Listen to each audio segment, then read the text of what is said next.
Olá, nós estamos no curso Creio e Pratico e hoje nós vamos ver o estudo de número 59 e vamos tratar da Ceia do Senhor.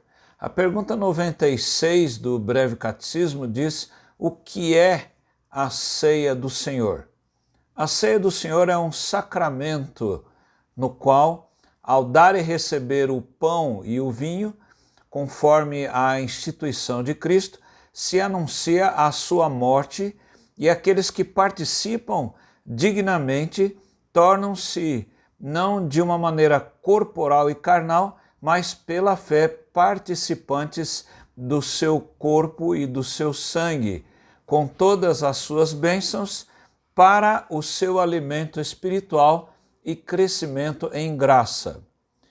Quais as referências bíblicas que nós podemos, então, colocar, pelo menos, em dois assuntos que são tratados nessa pergunta? Primeiro, a ceia vai anunciar o sacrifício de Cristo, e Paulo escreve isto lembrando aos crentes de Coríntios, lá no capítulo 11, versos 23 a 26, e ele diz: porque eu recebi do Senhor o que também lhes entreguei, que o Senhor Jesus, na noite em que foi traído, pegou o pão e, tendo dado graças, ele o partiu e disse: isto é o meu corpo que é dado por vocês, façam isso em memória de mim.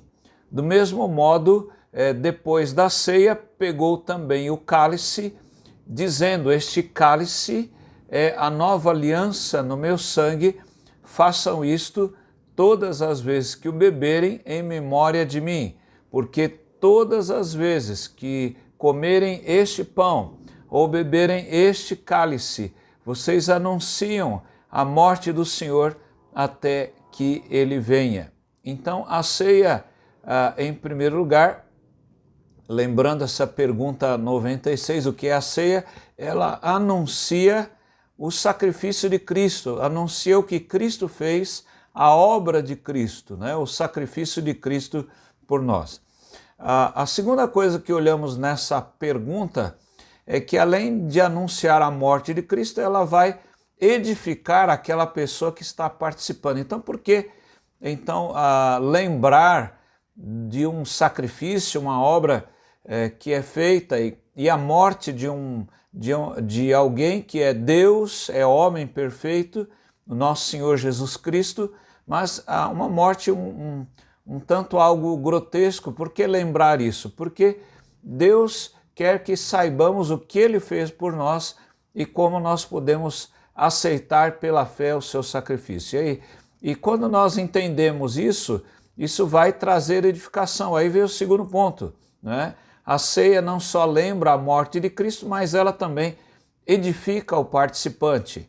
Lá em 1 Coríntios 10, 16, Paulo diz: não é fato que o cálice da bênção que abençoamos é a comunhão do sangue de Cristo, e não é o fato de que o pão que partimos é a comunhão do corpo de Cristo. E em Efésios 3,17, Paulo diz: e assim pela fé que Cristo habite no coração de vocês, estando vocês enraizados e alicerçados em amor. A pergunta 97 vai agora tratar da exigência. O que então exige-se daquele que participa da ceia do Senhor?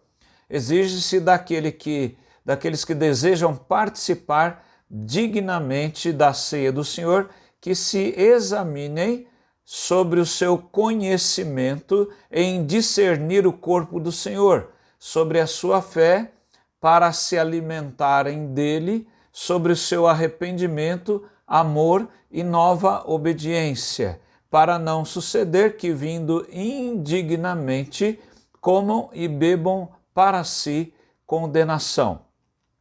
O que se exige do participante é que a pessoa se examine para que não seja então julgada pelo Senhor, para que ela venha a participar da ceia de uma maneira digna, de uma maneira apropriada.